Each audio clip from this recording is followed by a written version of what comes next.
देखिए next topic है हमारा डाइजेशन एंड एब्जॉर्प्शन में स्ट्रक्चर ऑफ लीवर, और इसके नेक्स्ट लेक्चर में हम डिस्क्राइब करेंगे इसका फंक्शन क्या है। तो देखिए जैसे हमें पता है, पहले लेक्चर में मैं एक्सप्लेन कर चुका हूँ कि लीवर में दो लोब्स होते हैं। लीवर दो लोब्स में डिवाइडेड होता है, right lobe and left lobe. Right lobe हमारा लार्ज होता है इसका साइज, और लेफ्ट लोब हमारा छोटा होता है। और राइट लोब में गोल ब्लैडर होता है जो कि लीवर बाइल को प्रोड्यूस करता है और गोल ब्लैडर उसको स्टोर करता है, स्टोर एंड कंसंट्रेट करता है। ठीक है, तो हमारा जो लीवर है या जो लोब्स है, ये फर्दर अगर हम इनके स्ट्रक्चरल और फंक्शनल यूनिट देखते हैं तो उसे हम टर्म देते हैं हेपेटिक लोब्यूल। यानी जो लीवर है, लीवर का हर एक लोब, यानी दो लोब में से दो लोब है, हर लोब बहुत सारे स्मॉल यूनिट का बना होता है जिसे हम बोलते हैं हेपेटिक लोब्यूल। तो ये एक स्ट्रक्चर है हेपेटिक लोब्यूल की। लीवर में बहुत सारे हेपेटिक लोब्यूल्स होते हैं और हेपेटिक लोब्यूल की स्ट्रक्चर हेक्सागोनल स्ट्रक्चर होती है। और इस हेपेटिक लोब्यूल में अगर हम देखें तो हेपेटिक लोब्यूल हिपेटोसाइट्स का बना होता है, यानी इसमें प्लेट्स होती है हिपेटोसाइट्स की। हिपेटोसाइट्स क्या है? लीवर की सेल्स है हिपेटोसाइट। तो हिपेटोसाइट्स प्लेट्स की फॉर्म में अरेंज होती है और ये बाइल प्रोड्यूस करती है। तो लीवर में जो एक्चुअल फंक्शन है बाइल फॉर्मेशन का, वो इसकी सेल्स हिपेटोसाइट्स करती है। अब देखिए इसके 6 कॉर्नर है और 6 कॉर्नर पर एक एक पोर्टल ट्रायड है। पोर्टल यानी 6 पोर्टल ट्रायड है ईच कॉर्नर पर हेपेटिक लोब्यूल के। उसका मतलब है कि 3 स्ट्रक्चर यहाँ पर होती है हर कॉर्नर में। एक होती है ब्रांच ऑफ हेपेटिक आर्टरी, एक होती है branch of hepatic portal vein, और एक होती है बाइल डक्ट। ये 3 कंपोनेंट या 3 स्ट्रक्चर हर कॉर्नर पे होती है। देखिए ब्रांच ऑफ हेपेटिक आर्टरी का क्या फंक्शन है कि ब्रांच ऑफ हेपेटिक आर्टरी ये ऑक्सीजनेटेड ब्लड को लेके आती है लीवर में। और branch of hepatic portal vein का मतलब है कि ये ब्रांच जो स्मॉल इंटेस्टाइन से फूड एब्जॉर्प्शन होने के बाद आता है, वो ये ईच लोब्यूल में डिस्ट्रीब्यूट करती है। Branch of hepatic portal vein. तो सबसे पहले जब हमारा स्मॉल इंटेस्टाइन में फूड एब्जॉर्प्शन हो जाएगा, तो एब्जॉर्प्शन होने के बाद ब्लड इस पोर्टल वेन के थ्रू ही लीवर को लेके आता है। तो ये जो दो है, branch of hepatic portal vein and branch of hepatic artery, एक के अंदर ऑक्सीजनेटेड ब्लड है क्योंकि ऑक्सीजन चाहिए हेपेटोसाइट्स को, और दूसरे के अंदर हमारा फूड है जो एब्जॉर्ब फूड हुआ है स्मॉल इंटेस्टाइन से। लीवर में क्यों आता है? क्योंकि लीवर पूरी बॉडी में ये एब्जॉर्ब फूड होने से पहले, यानी एब्जॉर्ब होने के बाद इसका डिटॉक्सिफिकेशन होता है।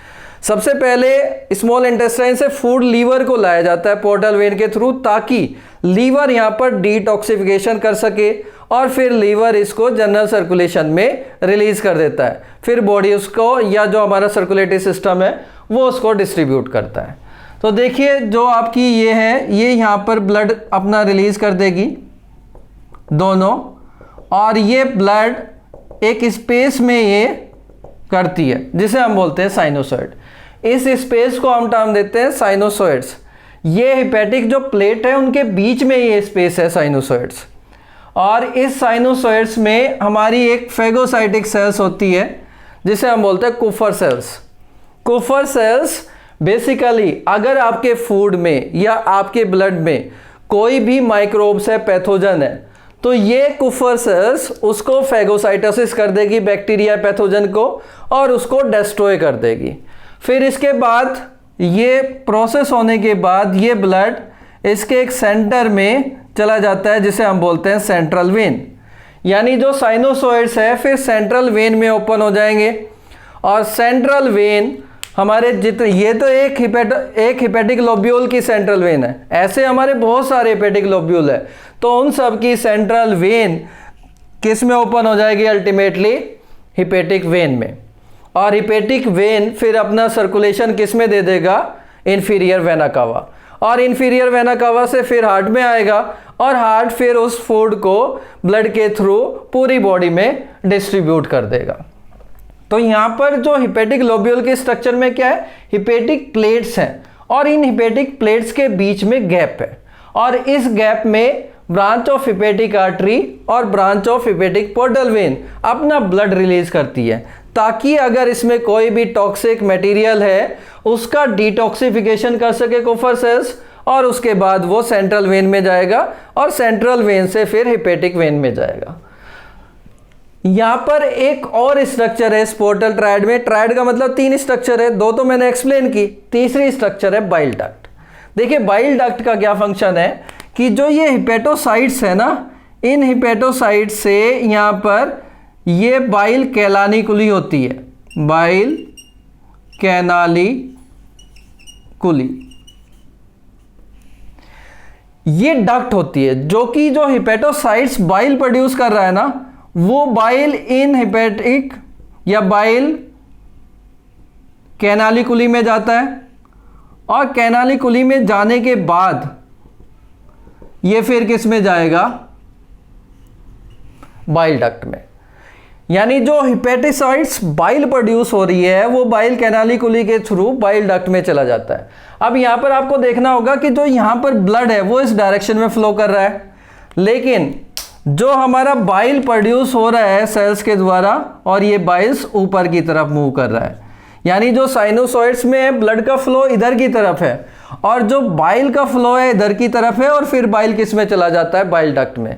और फिर बाइल डक्ट से अपने रेस्पेक्टिव लोब में ये ओपन हो जाएगी राइट और लेफ्ट हिपेटिक डक्ट में, और फिर वो चली जाएगी कॉमन बाइल डक्ट में।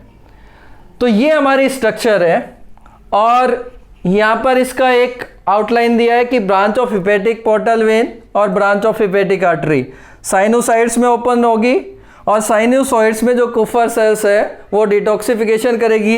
इसके बाद ब्लड जाएगा सेंट्रल वेन में, सेंट्रल वेन से जाएगा हिपेटिक वेन में, और हिपेटिक वेन से जाएगा इंफीरियर वेना कावा। तो यहाँ पर एक बार क्वेश्चन पूछा गया था कि हमारे किस ब्लड वेसल्स में यूरिया की कंसंट्रेशन सबसे ज़्यादा होती है।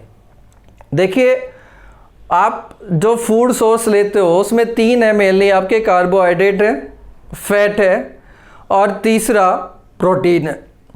देखिए कार्बोहाइड्रेट अगर ज़्यादा है हमारी बॉडी के रिक्वायरमेंट के उस पर्टिकुलर टाइम पर, तो वो स्टोर हो जाता है ग्लाइकोजन में, वो भी लीवर ही स्टोर करता है। लेकिन जो प्रोटीन है, जो अमीनो एसिड है, जो हमारा एंड प्रोडक्ट है प्रोटीन डाइजेशन का अमीनो एसिड, तो अमीनो एसिड किसके पास जाएंगे? लीवर के पास। लेकिन हमारी बॉडी में ऐसा कोई ऑर्गन नहीं है जो अमीनो एसिड को स्टोर कर सके। कार्बोहाइड्रेट भी स्टोर हो जाता है ग्लाइकोजन की फॉर्म में लीवर में, लेकिन जो आपका अमीनो एसिड है वो स्टोर करने का कोई भी हमारे पास ऑर्गन नहीं है। तो लीवर क्या करता है कि जो भी एक्सेस अमीनो एसिड है उसको ब्रेक डाउन करके यूरिया बनाता है, और ये यूरिया फिर हमारा सपोज लीवर में बना यूरिया, तो कहाँ पर जाएगा वो? लीवर से हिपेटिक वेन में। तो जब सबसे पहले बना लीवर में, और लीवर ने उसको किस में रिलीज किया? हिपेटिक वेन में। इसका मतलब क्या है कि जो हमारी सबसे ज़्यादा कंसंट्रेशन होगी यूरिया की वो हिपेटिक वेन में होगी, क्योंकि hepatic when inferior vena cava में ओपन होगी, और इंफीरियर वेना कावा में और ज़्यादा ब्लड है, तो वहाँ पर उसका डाइल्यूशन हो जाएगा। तो हमारी जो कंसंट्रेशन है यूरिया की वो हिपेटिक वेन में ज़्यादा होती है, क्योंकि लीवर में बनने के बाद वो सबसे पहले हिपेटिक वेन में ही आता है। ठीक है, तो ये हुआ हमारा स्ट्रक्चर ऑफ लीवर। अब हम इसके फंक्शन डिस्कस करेंगे। अच्छा, यहाँ पर एक और इम्पॉर्टेंट बात है कि जो लीवर है ना, लीवर के ऊपर एक कनेक्टिव टिश्यू की शीथ होती है, उस शीथ को हम बोलते हैं ग्लिसन्स कैप्सूल, जो कि इसको प्रोटेक्शन देती है। ठीक है, नेक्स्ट लेक्चर में हम करते हैं डिस्क्राइब फंक्शन ऑफ लीवर।